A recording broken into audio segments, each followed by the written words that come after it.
not collected their national identity cards and passports, which have been finalized at our missions. As of now, for instance, the immigration in New York has in its storage 8 ID cards, which the return mailing address given by the applicants were wrong and had been mailed back to the mission. Emails or calls to the applicants could not go through. Therefore, we still hold those IDs. I also would like to point out that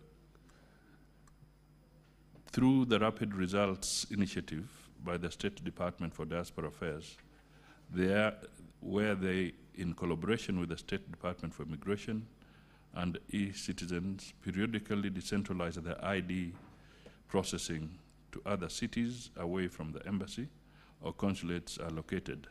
This is undertaken through the Mobile Consular Services outreach exercise, which has seen 2,459 identity cards processed in outstations in Seattle, Atlanta, Minnesota, Dallas, Boston, and Houston. Another phase of this mobile consular services is being planned for the third quarter of the financial year 2024-25. On the issue of the e-citizens and the challenges of the OTP versus foreign cellular numbers, the Principal Secretary for Diaspora Affairs is engaging some of our local telcos on an option of an eSIM card, which the diaspora can use while away for both e-citizen. In addition, the State Department for Diaspora is preparing to deploy officers to support the service provision to the Kenyan diaspora in the 3 missions in the US. Finally, Mr. Speaker, I can say that the requirement is tabulated, so it may require further examination. And I just want to assure the House that either now or later, I or my PS, Dr. Singoi, would be happy to offer any written clarification beyond this. Yes, Senator Eden Sifuna, you may ask 2 supplementary questions. Yeah, Honorable Speaker, before I even go to the supplementary questions, I'm wholly disappointed by the quality of the response. I thought that the full title of the CS for Foreign Affairs also puts him in charge of coordination of other ministries. Surely, if there are issues that are in ministries other than the Foreign Affairs, I know we should direct it to the ministry itself, but being the person in charge of coordination of all the other ministries, I expected a more solid response, Honorable Speaker. Speaker, for instance, the response indicates that there is an ambassador and 1 in-post. That essentially means there's an ambassador deployed in Washington, D.C.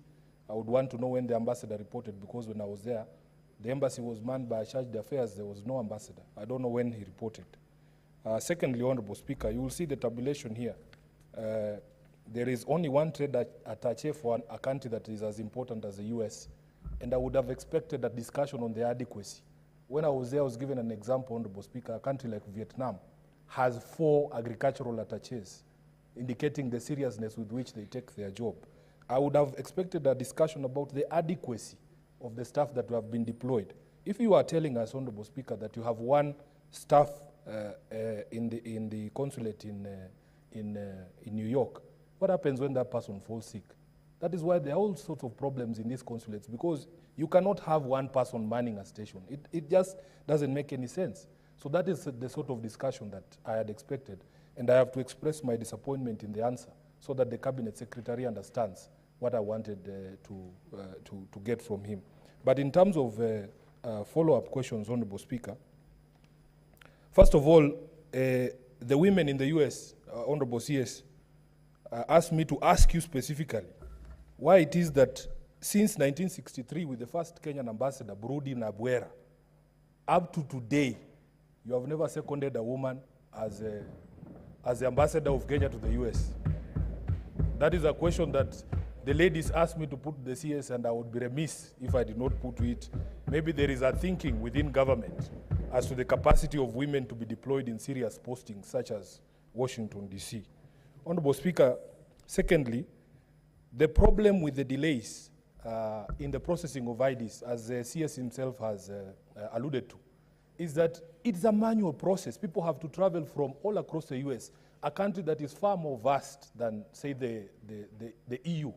And if the CS would compare the deployment of diplomatic staff in the entire European Union, which is smaller in size than the American continent, Honorable Speaker, these people have to travel from all these far distances, 5-hour flights, 6-hour flights. Then you come to the embassy and you have to do this manual process as if you are at a DC's office in Kerugoya, Honorable Speaker. And then they are put in a diplomatic bag, they are sent here. There is no special office for processing of diaspora applications for IDs. They are just lumped together with other applications from, say, Kilifi, Bungoma, and Nairobi. And yet there is an office that was created, I think it is a department, on diaspora affairs. Can the CS shed light on the responsibilities of this office and what these people do in the diaspora office, if not just concentrate on these applications, and what they are doing to automate the process of processing of identification cards? Because, Honorable Speaker, the feedback was that because we have automated the application process and the processing of passports, passports are faster than IDs that are still manual. So what is the plan, Honorable CS, for you to address these challenges to ensure that people get these documents, critical documents, in good time? I thank you, Honorable Speaker. Honorable Prime Cabinet Secretary, you may proceed to respond, please. Thank you, Mr. Speaker. There are quite a number of issues that are valid in the concerns that the Senator does raise. The first thing that I need to point out is that there's no discrimination against women in the Ministry of Foreign Affairs. And in fact, as we speak today, I can give you an example that in the UK, the High Commissioner is a lady.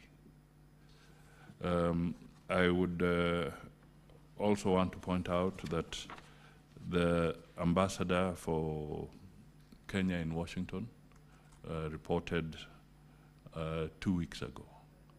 So he's in station. And this comes, there's a cycle. Ambassadors and officers in missions have a cycle, a tour of duty of about 4 years. And in the process, the issue of their term expiring, it is staggered, it's not all at the same time. So this would have been a situation where you are visiting when the outgoing was also just preparing to come back or had just left, and that is Ambassador Amayo. So sometimes you are caught up in these cycles between transition, and I would say that that is the reason why maybe you did not meet the ambassador, but there's an ambassador as we speak today. I have indicated that the consular services through the Diaspora Affairs did yield about 2,500 IDs in different towns, and therefore we'll continue in the efforts to make sure that we reach out. Automation and technology are things we are pursuing within the context of the Ministry of Foreign Affairs in linkage, in liaison even with the immigration, so that we can improve the services. So there are these delays that we hope to navigate through going forward. Finally, Mr. Speaker, it would be a big omission if I did not inform the Senate that one of the challenges that we have faced and we continue to face is actually the resource allocation. And I'll give a very clear example that, for instance, when we lost the finance bill, we have seriously had to do a serious haircut in the Ministry of Foreign Affairs, just like other ministries. But when you look at it in the context of the resources that would have been available to make sure that we are seamless in our operations, as of now, let me admit that we are constrained financially, and it is a challenge that is facing the entire country. So we hope that within the context of the next financial year, as we progress, we can improve on the funding of our missions. Senator Mungatana. Asante sana Bwana Spika kwa kunipa nafasi hii. Namkaribisha waziri wetu mkuu kwa bunge letu la Senate. Na swali langu Bwana Spika linahusika pale kuhusu ni wangapi ambao wanafanya kazi katika ubalozi wa Amerika. Bwana Spika, kitambo kidogo nilifanya kazi katika wizara ya nchi za kigeni. Na kulikuwa shida pale kwa sababu watu wengi huwa wanataka kutoka Kenya waende kufanya kazi nchi za nje.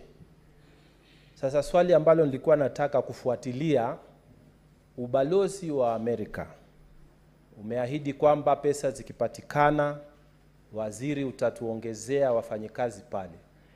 Sisi tunataka kujua katika ile kuzigawa zile nafasi, ni wangapi wanatoka Tana River, ni wangapi wanatoka sehemu ya kaunti hii, kaunti hii, kaunti ile.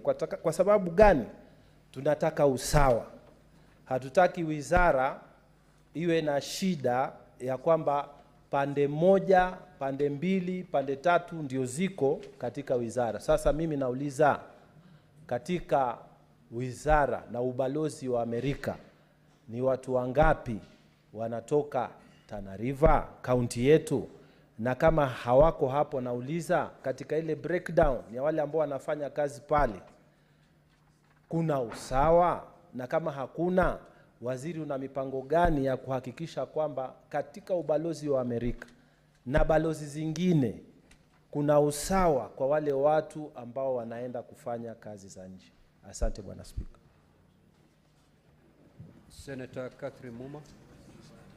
Prime Cabinet Secretary, you may note down the questions and then you can respond to them at a go. Thank you, Honorable Speaker, and welcome to the Senate, the Prime Cabinet Secretary. My question to you, Honorable Prime Cabinet Secretary, is whether we have a national policy guiding the ratio of appointment of ambassadors between politically appointed ambassadors and career diplomatic ambassadors. Honorable Prime Cabinet Secretary, my question is premised on the fact that international diplomatic relations is a very serious issue, and when we see appointments, sometimes we see more politically appointed ambassadors than career diplomats. So we would want to know whether we have a policy that guides on the ratio. Thank you. Senator Okenyuri.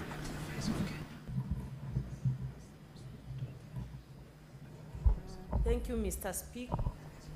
Thank you, Mr. Speaker. I wish to ask the Cabinet Secretary the following question: whether citizens in diaspora with the dual citizenship will also be required to register for Maisha card. Thank you. Senator Kavindu Agnes.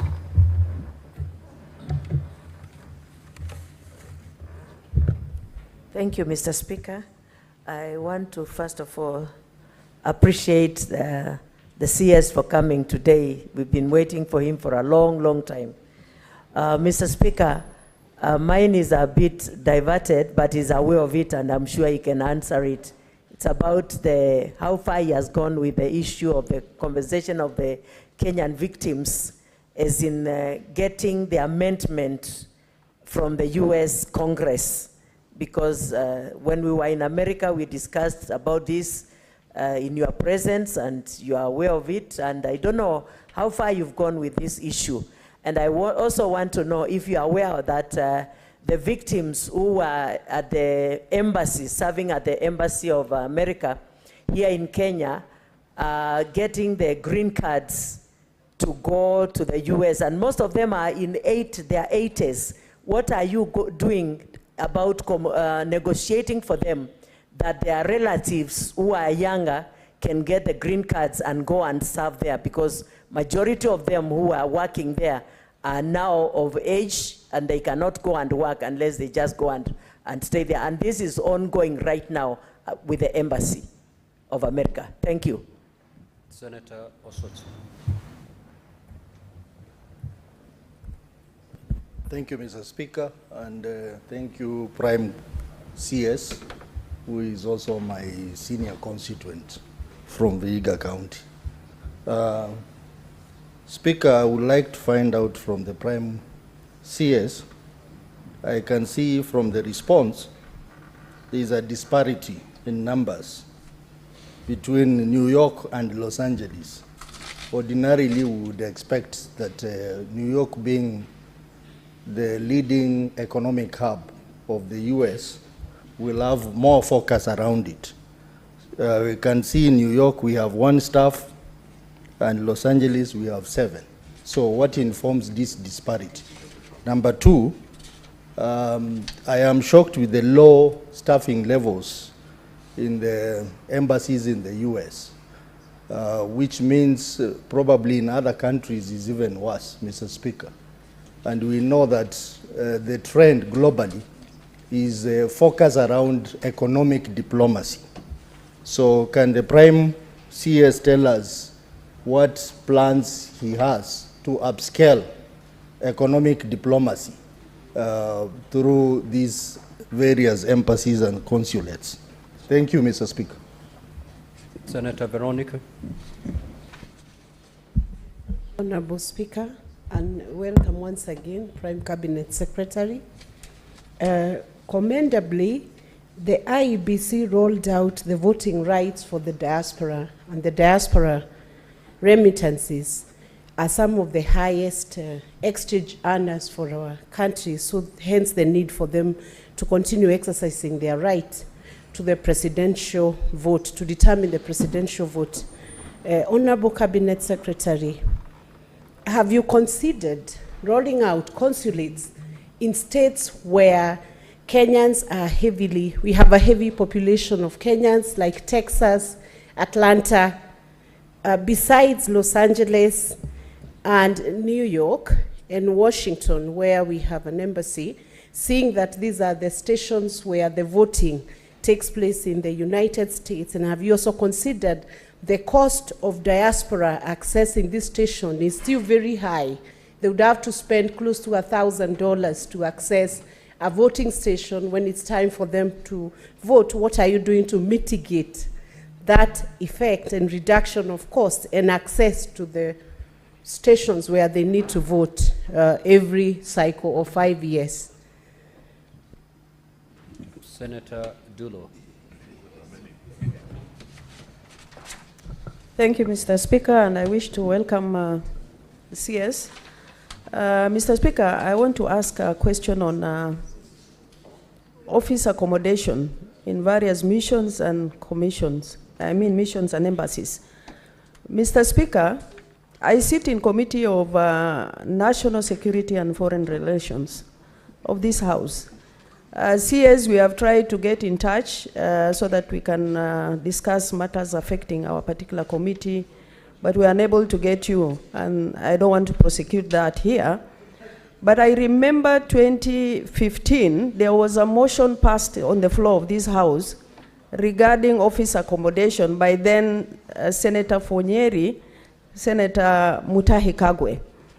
Mr. Speaker, our last visit to UAE, the embassies were actually complaining about the value of Kenya shilling that has gone down, which has doubled actually the rent that they are paying within those missions and embassies.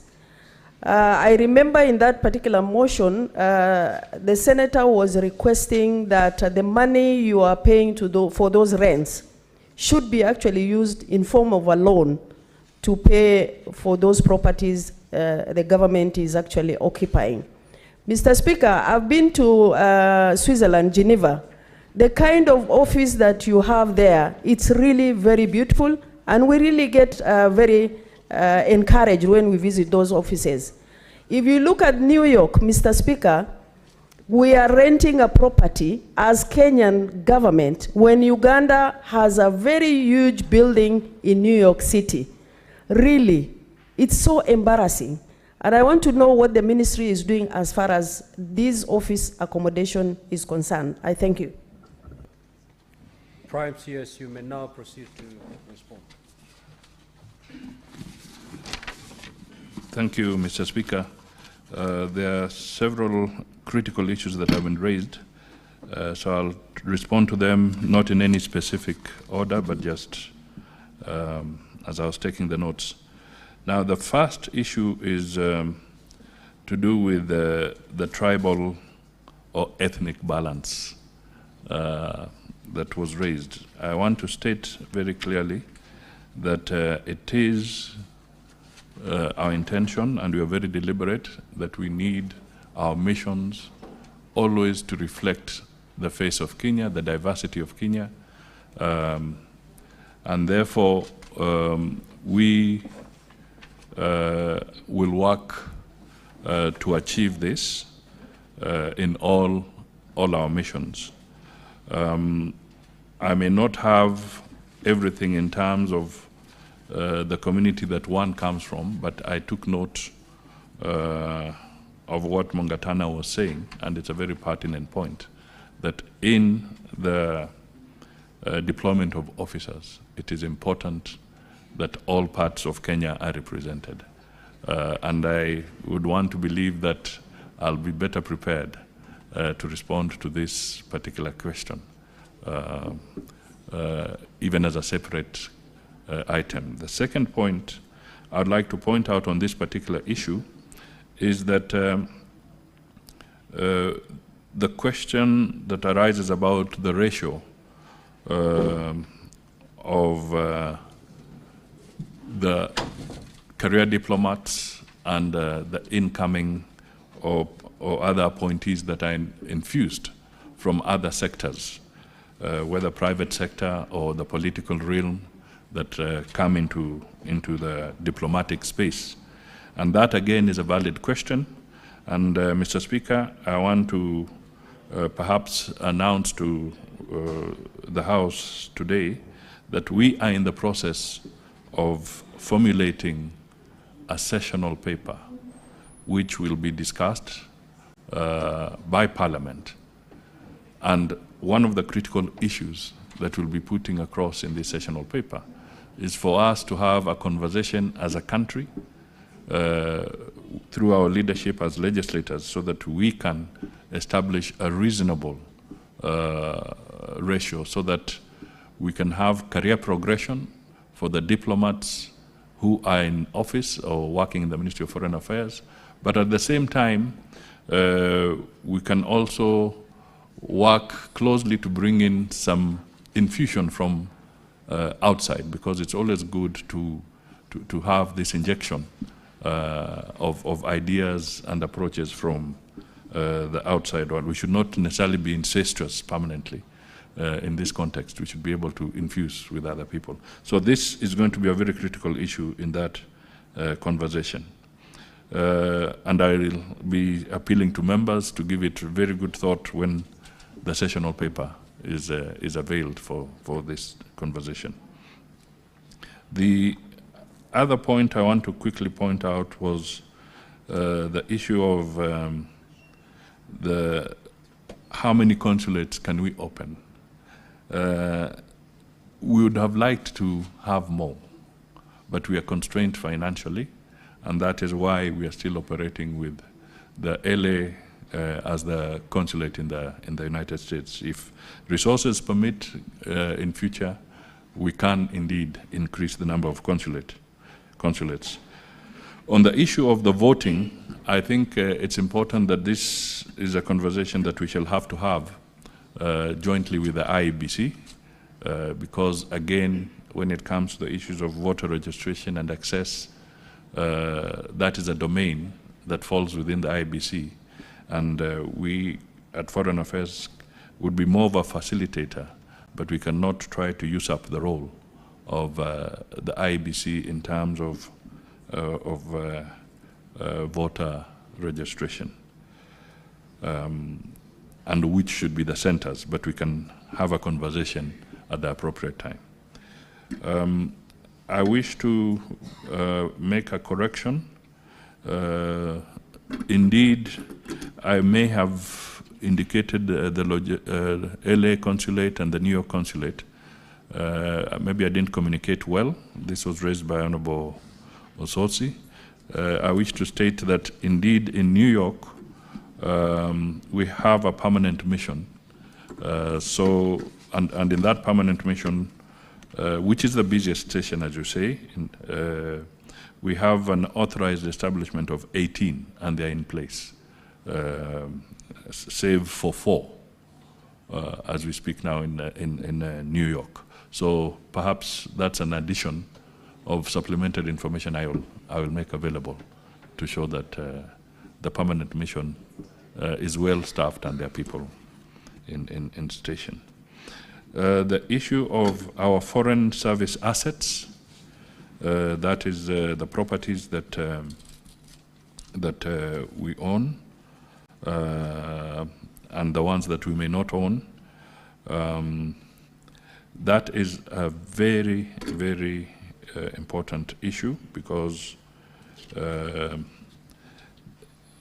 rental payments in the foreign countries is a very big burden. It consumes quite a lot of money in some of the stations. But I'm pleased to announce to the Kenyans that, through the Senate, to the Kenyans that as we speak now, Kenya bought a whole floor just next to the United Nations headquarters. And that is where the permanent mission is now domiciled. That's where the Chancery is. So we have taken care of that particular item. We cannot, we missed our chances then. When Uganda bought, that was way back during the time of Idi Amin Dada. That's when he bought the asset for Uganda. We cannot say that we can afford to have the resources to buy a new building or a building today in New York, but we have money to secure a whole floor, which is now occupied by the mission. I also want to state that in terms of our global assets, which we are talking about, in New York, we have some properties as well, and in other stations, and we are developing a strategy on how to realize the value of our global assets, which includes development of the various properties, and to see how we can seek different financing mechanisms, either through PPP or joint programs with even some of our Kenyan financial institutions to be able to develop the assets that we have in different countries. And this again is a detail we'll share in the sessional paper that we shall be presenting to you. Mr. Speaker,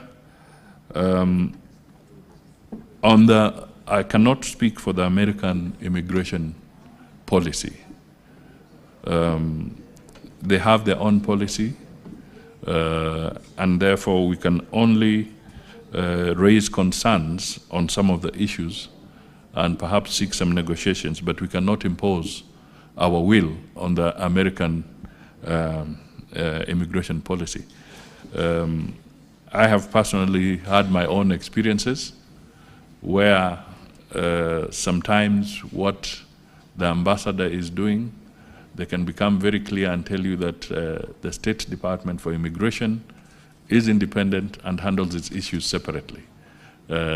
So it takes much more. But I can say that as we negotiate the strategic trade and investment partnership agreement, that is the STIP, with the United States, and the negotiations are quite advanced, we hope that some of these issues can be tackled within the framework of that conversation.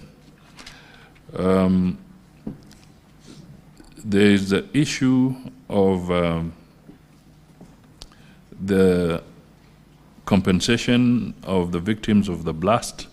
We are pursuing that matter following the resolution of the House on that, so that we can engage formally with the Parliament or the Congress in the US.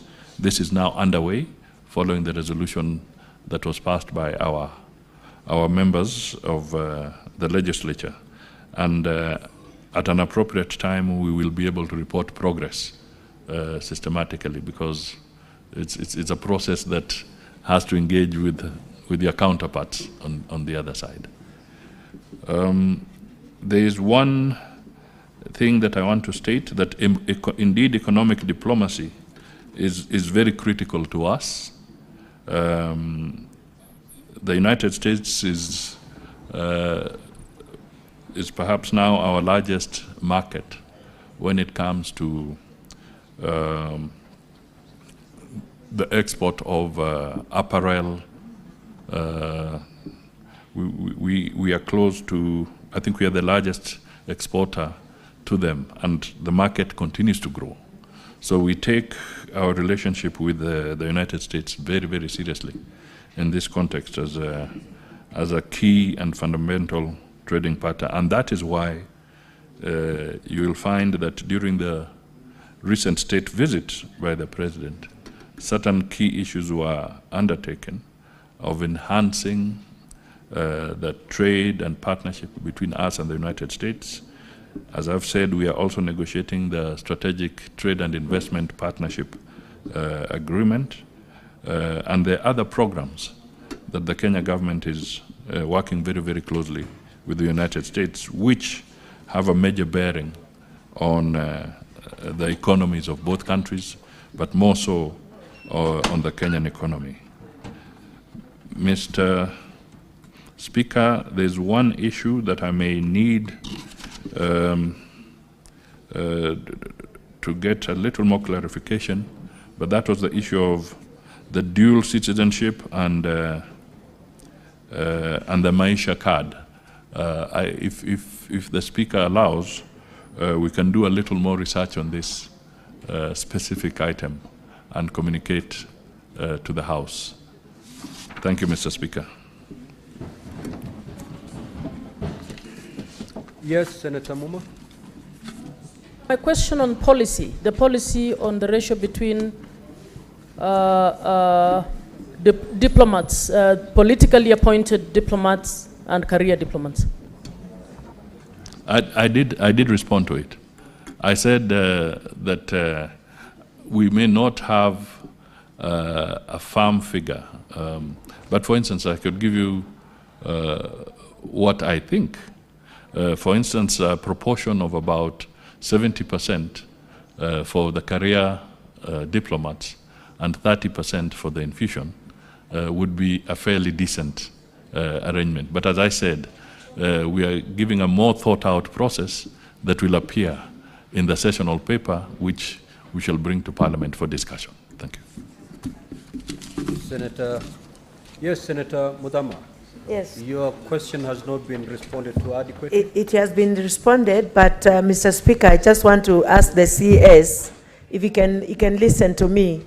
Mr. CS, if you can listen. Mr. Speaker, I just wanted to request him. Senator Kavindu, you know, under standing order. He was talking and you are not seeing, Mr. Speaker. Senator Kavindu, just have your seat. Please take your seat. Please. Just take your seat. You see, under standing orders, and more particularly standing order 51(7)C, 51(C)(7)C, states that the Senator who has the primary question has a chance to ask 2 supplementary questions. Any other senator can only ask 1 supplementary question, which we do not have the provisions on standing order. All right, proceed. If you need clarification, that's quite okay. Thank you, Mr. Speaker. I just wanted to tell Mr. CS that, Honorable CS, that these people have been waiting for their compensation for the last 26 good years. Many of them are dying. So as much as we are in good relationship with the Americans and we don't want to offend them, but let's follow up for the compensation of our people, please. They are dying in poverty. They are perishing in poverty. And even as a country, as Kenyans, we've not been able to assist them with anything, even medical assistance. Thank you. Senator Jeriot. Mr. Speaker, I want to thank the Prime CS for finding time to respond to these questions. And it's not just in this House. I must appreciate him for his diligence, even outside this House, how he responds to issues raised by Kenyans. Mr. Speaker, my question is to piggyback on what Senator Sifuna had initially asked. Availability of government services, actually, to our citizens in the diaspora. I know, Mr. Speaker, that through eCitizen, Kenyans are now able to access thousands of government services online, and they're able to pay for the same and quickly receive solutions to their problems.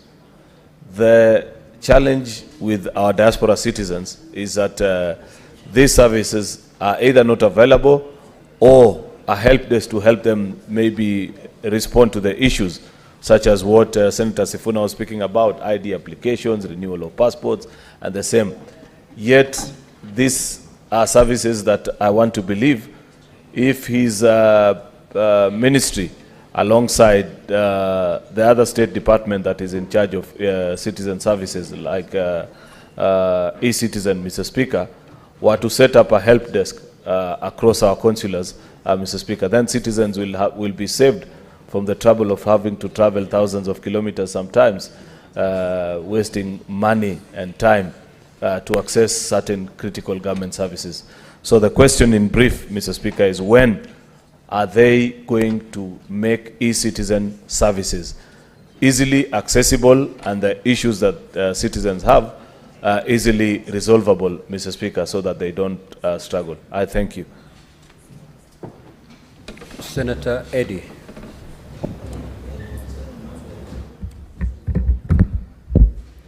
Thank you, Mr. Speaker, and I want to thank the CS, the Prime CS, for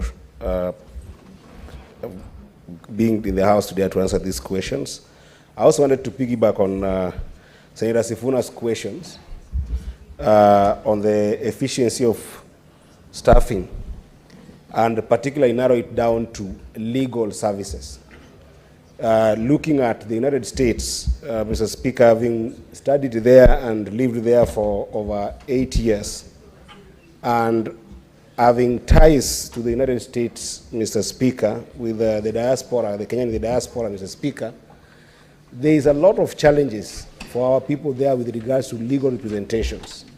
Mr. Speaker, as you know, in the United States as well as other countries where our people are found, there are a number of people who get arrested, whether genuinely or for reasons otherwise. And after those arrests, some of them end up being incarcerated, to the extent that their families cannot be able to access them. They don't have legal services. Mr. Speaker, a case in example is a former prominent presidential candidate, Mohamed Abdu Badida, who was incarcerated, and for months, almost 2 years, even our government did not know that he was under bars. He was behind bars, Mr. Speaker. And I just wonder whether there is proper legal services across the 52 states, because I know that in DC is where we have got 1 or 2 legal representations, but what is the ministry doing to make sure that our people in the United States have got representation across the United States, And is this also extended as services to other countries where we are seeing problems like war in Lebanon, where legal representation is a problem, as well as evacuation of our people in Lebanon? Thank you, Mr. Speaker. Senator Miraj. Thank you, Mr. Speaker. My question to the CS is concerning our sisters who are on the run in the Saudi Arabia, whom, after following up with your ministry, I was updated that the Department for Diaspora had conducted some DNA tests because the sisters of ours had kids in the foreign country. And there's been a problem of them being deported with their kids back to Kenya. So my question is, for how long are our sisters to wait for this? Because they are not able to access the rescue centers in Saudi. So they are living on the run with small kids who are exposed to so many cruelty to the women who are left to take care of them. So my question is, Mr. CS, for how long do our sisters have to survive on the run while the matter is already in the attention of the ministry, and they are supposed to have been paying some legal fees for them to have the ownership of their kids? So my question is, for how long will our sisters be exposed in the Saudi Arabia before the government can take the necessary actions to bring them back with their kids to their nation? Thank you, Mr. Speaker. Senator Onyonka Richard.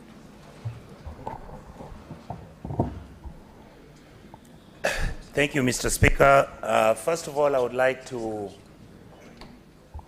say that I'm happy to see the Cabinet Secretary, who is somebody I've worked with before and somebody I know very well. And Mr. Speaker, I would like to say that I am giving my appreciation of the fact that when about 2 weeks ago, we had an incident in Mali, and I called somebody in your ministry and told them that there are Kenyans who are in trouble, and I was surprised, pleasantly surprised, that the government was able to engage that team overnight, and the following morning, in fact, the Kenyans who are in trouble responded back and said, we are safe, and thank you for intervening, and they thanked the officer in the ministry. I forget her name, and she did an excellent job. Mr. Speaker, the question I'm actually asking the CS is that when you look at what is happening in Lebanon, I've not seen the Kenyan government come up either explaining to the public what you intend to do with Kenyans who have been working there. There are cases of Kenyans who are calling us back. Do you have any plans to airlift those Kenyans in case the war continues? And is there a possibility that you can actually set up a fund from now on? Because most of the money that members of the Kenyan community are giving us in form of contributions or diaspora transfers is a lot of money. So I would like the minister to tell us whether there's a possibility they can set up a fund, and if possible, if it works well, so that anytime we have an emergency and anytime there are cases where Kenyans who are working outside Kenya and they're in trouble, whether there's a possibility that we can always airlift our people back and make sure that every Kenyans are safe, because the world is becoming a bit volatile. Thank you, Mr. Speaker. Senator Fonandi, Senator Chiranke. Thank you, Mr. Speaker. Mine is on the issue of, you see, Mr. Speaker, the money that came to this country through foreign exchange honor was 15,966 million in February 2024, according to the Central Bank of the Republic of Kenya. My question, Mr. Speaker, because this is the highest foreign exchange honor to the Republic, is about labor ADVERTISE. Mr. Speaker, you are aware the CS of labor was in this house a few months ago.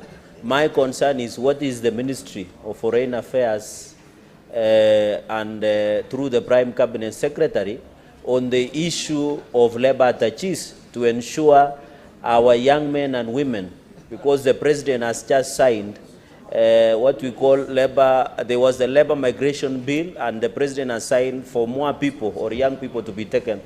And Mr. Speaker, even on the issue of legal services, Mr. Speaker, you are aware we only have one legal advisor in New York. I remember there was a frustrated person from Kapsabet a few months ago, and I shared with the PS of Foreign Affairs.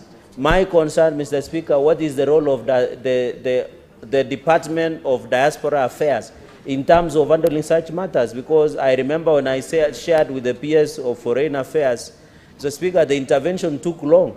But my concern, it should be the Office of the Diaspora of Foreign Affairs through the PS, who is my very good neighbor.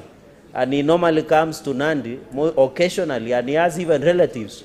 What can he do, Mr. Speaker, on these two matters that I have raised? I thank you, Mr. Speaker. Senator Olekina.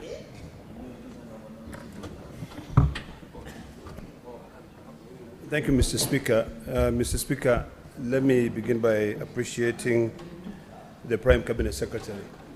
These proceedings, Mr. Speaker, are live. And while seated here, I've just received a question from a Kenyan who lives in the United States and another one who lives in the UK. And their concern is one.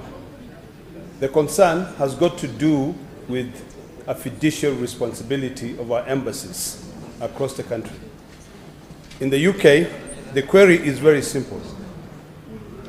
And Mr. Speaker, you'll allow me to refer to my message which has just been sent to me.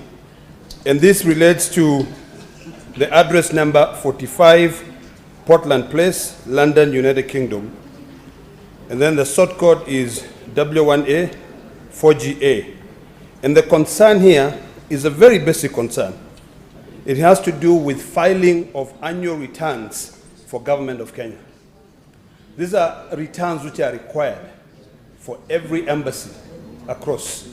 The United Kingdom requires this. So my question to the Prime Cabinet Secretary is that, are you aware that filing of annual returns by the Government of Kenya has not been consistent, specifically for the High Commission Office in the United Kingdom? And if so, what can be done to be able to ensure that we have a check system that will guarantee that we are compliant in those countries? Number two also has to do with our embassies abroad. Do we have any embassies that we own? And I ask this because of the issue of Uganda. Uganda, across the world, Idi Amin did something very, very honorable. He bought buildings for in every country. In New York, it's actually a walking distance to the United Nations headquarters. So I just wanted to confirm whether we have some that we own, and also whether we are compliant in filing our returns, and if we are renting, if we are compliant in paying our rent. Thank you, Mr. Speaker. Senator Manzadani. Thank you, Mr. Speaker. Mr. Speaker, while I ask a question in relation to Senator Sifuna's matter, I want to give the Cabinet Secretary good news from his office that recently a Catholic sister from my village who is working in Argentina sought help for good conduct so that she could be processed. And I just advised her on phone to get in touch with the ministry online. And Mr. Speaker, I want to surprise the Cabinet Secretary. Within 2 days, she had, everything had been processed and she was able to be employed in Argentina. And that shows that somebody somewhere, and this was the legal department, is doing something good in your ministry. But at the same time, Mr. Speaker, is there a policy in the event a Kenyan dies abroad? A lot of times, and especially those countries which do not keep bodies for long, especially countries which do cremation, and especially Islamic countries where funeral is conducted in a day. When a Kenyan passes away abroad, it becomes such a challenge, Mr. Speaker, such that by the time you get the body home, it has almost become the responsibility of member of parliament or senator. Is there a policy, and so that there is a desk where Kenyans can report, and because of our culture, our own people who are deceased could be taken care of with urgency and the families could be settled during bereavement. I thank you, Mr. Speaker. Prime CS, you may now proceed to respond. Thank you, Mr. Speaker. I must say that as we talk, there are what you might call emerging issues as well in this conversation. But let me start by saying that I think, and I believe what Honorable Senator Cheriot had in mind was to develop a Huduma Center approach to providing services for Kenyans in the diaspora in different capitals. And I think there is merit in this, and I can state that indeed, as we work with other departments, it's something that we are trying to enhance, especially around our consular services, so that there's a one-stop center for the services that Kenyans require. I wish to respond to some of the other issues in the following manner. The question of legal services, it is important, but I want to also just mention to the Kenyans that we are talking of almost 3.5 million Kenyans out there in different parts of the globe. Of course, the United States has the highest population, but in all the countries, we are talking of almost 3 million plus Kenyans who are in the diaspora. And the best we can do is that as much as we can have legal advisory services, sometimes within the embassies, depending on the resources available, we would strongly advocate that going forward, perhaps we can improve on this in terms of whether we have sufficient resources to back this particular service. But you will appreciate also that sometimes we have cases where Kenyans are in distress, and some can signal the embassy and say they are in distress. There are others who do not speak at all when they are in distress, so you sometimes stumble on information, but maybe it was not volunteered by the person in question. And this is the example of the Dida case. We were reading about it. When he left, when he went, obviously it was his personal decision. But the communication as to his whereabouts or what he was doing, he was silent on this. So it becomes very difficult to be able to keep track on some of these. But our missions have intervened in various circumstances to try and guide Kenyans in distress and help them to access legal services in different areas. But please remember, it is a very expensive undertaking, and we would be misleading the House if we said that we can take up this role directly. It can be maybe under very special circumstances that an intervention is done. On the issue of Kenyans who may have died abroad, in the last, I think in the course of this year, Kenya, the Kenyan Foreign Ministry has assisted about 18 cases of Kenyans who may have died under different circumstances. And our embassies, our missions, have been of assistance in trying to repatriate the remains to the country. And again, as I say, this is when the distress and the circumstances are on a case-by-case basis that you analyze and see what the circumstances are. We have the bilateral labor agreements, which we are working on. We have negotiated some, like with Germany, with Austria. These are now concluded. There are others that are in the pipeline. For instance, the Saudi government, we are working on how to improve our engagement when it comes to the labor movement. Recently, for instance, the Qatar Minister for Labor was here, and this was a conversation on how we can advance the conversation between Kenya and Qatar. So we'll continue streamlining the bilateral labor agreements so that any issue of immigration or migrant workers is in conformity with the international law. It also conforms to matters of human rights.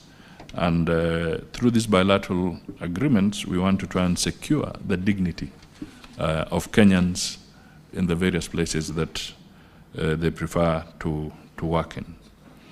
On the issue of Lebanon, I just want to state that one, we have about 26,000 Kenyans in Lebanon, and obviously evacuating 26,000 is a very massive undertaking. But as a measure, the Ministry of Foreign Affairs, through our embassy in Kuwait, was sending out messages so that those who are in distress can register. Even before the war escalated, this was ongoing. And I think we had received almost about 1,500 or so who had registered with the embassy, indicating that they may need support for evacuation. The others were quiet. And believe you me, Kenyans, senators, we also had a situation where the Kenyans there, out of their own volition, say they don't want to move. They want to hold out until the situation cools down. So we have that dilemma as well of Kenyans who hope for the best and do not want to move, and you cannot force them because we have to handle this in a humanitarian way. But the government of Kenya has set aside 100 million, and there's a committee in the Foreign Affairs working with the security and other agencies to see how this 100 million can be utilized to assist in the evacuation of Kenyans who are in Lebanon at this point in time. I may need to seek further clarification from the Honorable Senator Olekena, because the issue of the returns, maybe I need guidance a little more on what are the specifics of these returns, because we are also under the diplomatic arrangements, so we may need to seek clarification, and then we can tackle that particular issue. You came in and you did touch on the investments that Uganda made at that time. I think they were very lucky and they were wise in a way, but I had responded to it partially by saying that right now in New York, for instance, Kenya has bought a floor in a building, and I'm happy to state that during the UNGA conference, the Senator Ledama was with us in that very space that has been bought by the Kenyans in New York. But we have other assets. We have residential assets and so forth. And when we said that we have a global strategy, a strategy being developed for our global assets, we are going to share this conversation with you so that we can all have a unified position as Kenyans on how we can unleash the value and the potential of the assets we have in different countries abroad. There are quite a number, whether on the African continent, Europe, or now as we are talking in the US and so forth, or Asia. We need time to have a serious conversation on these assets. I wish to reiterate the issue about compensation. which the Senator for Machakos raised, and I want to reiterate that we are looking at it, but we must be conscious of the fact that we cannot dictate to the American Congress. We can submit Kenya's situation, but the procedure of their operations, their standing orders, we cannot override that as a country. But we continue engaging so that the matter can receive the necessary attention from the Congress. Thank you.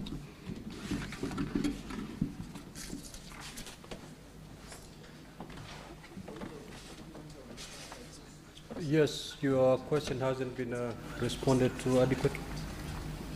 Mr. Speaker, I think the PCS forgot to respond on my labor attaches, considering, apart from the agreements on labor immigration, whether our 52 consulate and embassies have attaches to assist, especially transiting Kenyans to new labor environments.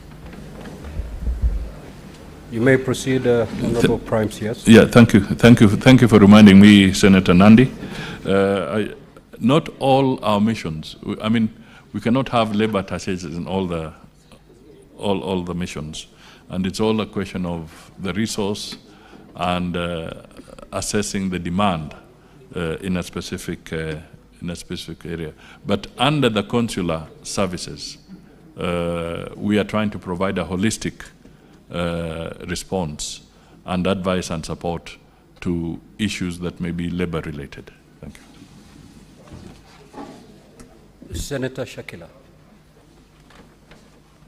Thank you, Mr. Speaker. Mr. Speaker, my question to the Minister is regarding the dual citizenship. There is an issue whereby it is clearly enshrined in the Constitution, people are entitled for dual citizenship, but it has proved to be very difficult. If any Kenyan from diaspora is requesting for citizenship here in our country, it is more expensive than getting a citizenship outside in the foreign country. I don't know what measures the ministry is putting to ensure that our Kenyans who are outside the country, they are entitled for their constitutional right by acquiring a dual citizenship, and if there's any special department which they can go and get their passports without further delays or bribing or any kind of challenges. Thank you, Mr. Speaker. Honorable Prime CS, proceed to respond, please. Mr. Speaker, the only department that would deal with this is the Immigration Department. As I indicated, I think it was raised a little bit earlier, that we may need to have some specifics on some of this so that we can jointly with the Immigration Department identify the bottlenecks so that we can make this a little smoother. So if the Honourable Senator has some time, I wouldn't mind having some conversation on some detail on the specific cases that you'll be talking about. Thank you. Thank you so much, Honorable Prime CS, for showing up for purposes of responding to these questions. There being no other questions directed to the Prime Cabinet Secretary, from my dashboard, there is no senator wishing to ask any question, and therefore, Prime Cabinet Secretary, you are free to leave the chamber.